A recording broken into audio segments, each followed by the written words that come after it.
para ajudar vocês a entenderem melhor, ver como que na prática os próprios juízes decidem esses casos. Primeiro processo é um processo em que o rapaz, ele entrou com um processo em face da Light, ele era funcionário da Light, e ele pediu a equiparação salarial com um colega que trabalhava com ele. Esse colega, que a legislação fala que é o paradigma é a pessoa que você sabe que recebe mais do que você, fazendo a mesma coisa que você, o que é proibido, como a gente estava vendo aqui.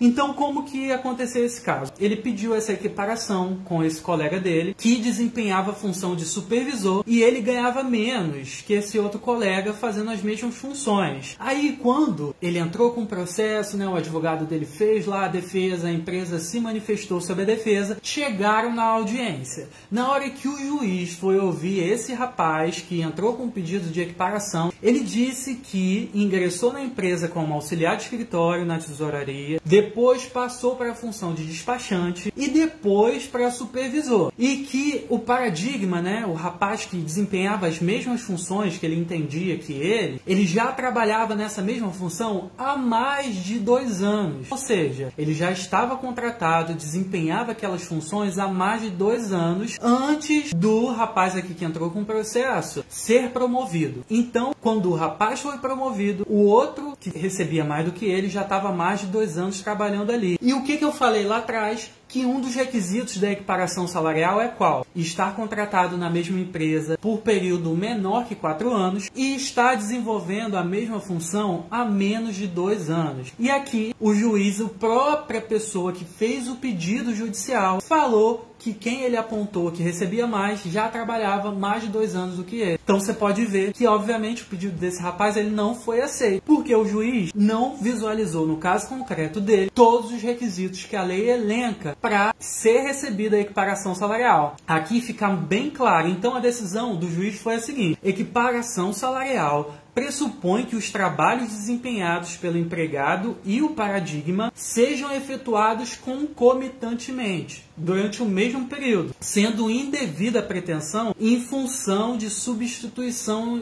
operada. Então, o que o juiz entendeu? Que, apesar deles estarem atualmente desempenhando a função de supervisor, na verdade o que estava acontecendo é que o rapaz que está nessa função há menos tempo cobria aquele que está há mais tempo. Então, nas férias, quando ele tirava uma folga, quando faltava ao serviço, ali quem entrou com o processo ia cobrir, apesar dos dois desempenharem as mesmas funções, mas um era mais experiente que o outro, então a equiparação não foi cabível nesse caso. A gente tem o segundo caso que eu trouxe, aonde a gente teve um resultado um pouquinho diferente, e esse processo é o seguinte: o André, ele tinha um outro colega que também era especialista em telecomunicações e fazia as mesmas atividades que ele, e ele entrou com esse processo pedindo a equiparação salarial para receber a diferença. O salário dele era menor, e do equiparado, né, que é aqui do paradigma, que é o José Maurício, recebia um salário maior do que o André. O que aconteceu? O André entrou pedindo essa equiparação, e no caso a prova testemunhal produzida revelou que o reclamante e o paradigma, né, o André e o José Maurício, possuíam o mesmo cargo de especialista em telecomunicações, realizavam as mesmas atividades, quais sejam configuração de sistemas e satélites. Isso aqui eu estou lendo a decisão. Bem como ratificou o labor nas mesmas atividades no período declinado compatível. Então, o que o juiz está falando? Que o André e o José Maurício tinham as mesmas funções, faziam as mesmas coisas, na mesma empresa, na mesma localidade e pelo período igual. Então, eles já preencheram o requisito de tempo, né, na mesma função, no mesmo empregador, na mesma região. E, além disso, a prova testemunhal falou que tudo isso era verdade. As testemunhas que o André levou provaram que eles faziam essas atividades iguais e que a responsabilidade era a mesma dos dois. Aí a empresa, por sua vez, não produziu prova capaz de infirmar o depoimento da testemunha, né? A empresa não trouxe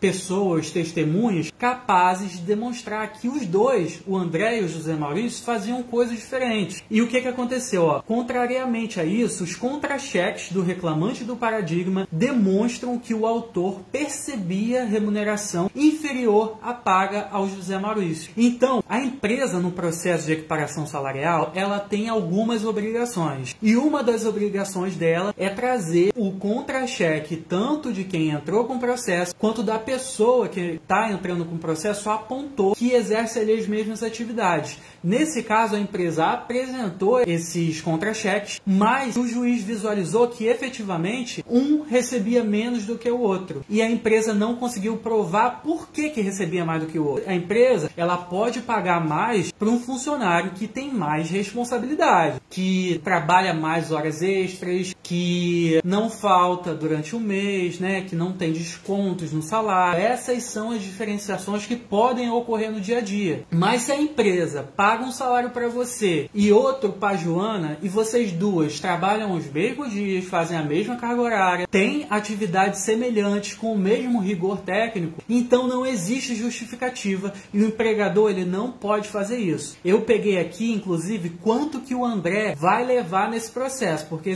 essa decisão aqui que eu li para vocês, ela é recente. O juiz estimou que ele vai receber cerca de 50 mil reais por conta dessa diferença de salário dele e do José Maurício. Mas é isso, né, gente? Estamos aqui sempre na labuta. Se você está precisando de ajuda, tem alguma dúvida, pode mandar aqui para mim, que eu sempre fico feliz de receber perguntas de vocês. Boa noite aí para todo mundo.